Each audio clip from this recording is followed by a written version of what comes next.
G'day comrades! Today we will be discussing integration by parts. So suppose we wanted to integrate x squared times sine x with respect to dx. Now we know how to integrate x squared with respect to dx. We just increase the exponent by 1 and then divide by the new exponent. And of course we add a constant c. Similarly, we know that the integral of sine x with respect to dx is just negative cos x.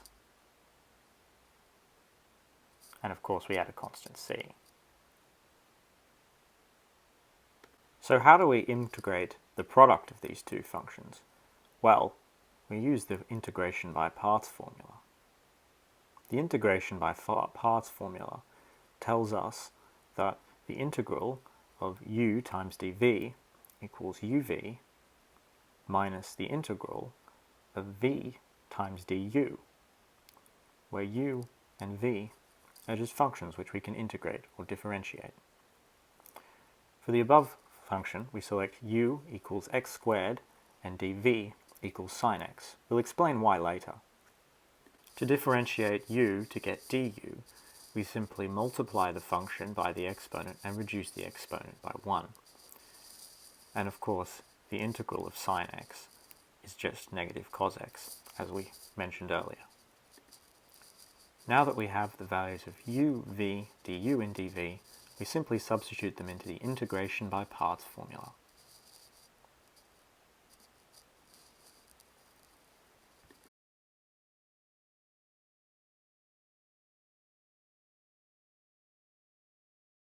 Let's cancel out the negatives in the right-hand side of the equation. We can then apply integration by parts again to solve the right-hand side of this equation. This time, we select that u equals 2x, and we select that dv equals cos x.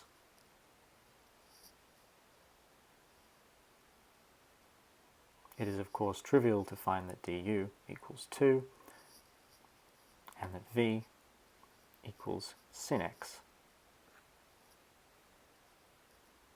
We then apply the integration by parts formula.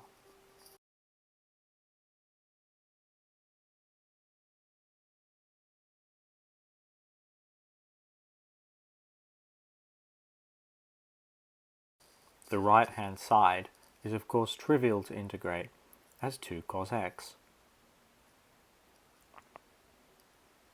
We then add what we derived from our first application of integration by parts to what we found from the second application of integration by parts to obtain the full integral. Don't make my mistake when I recorded this video. Remember to add a constant c every time you integrate indefinitely.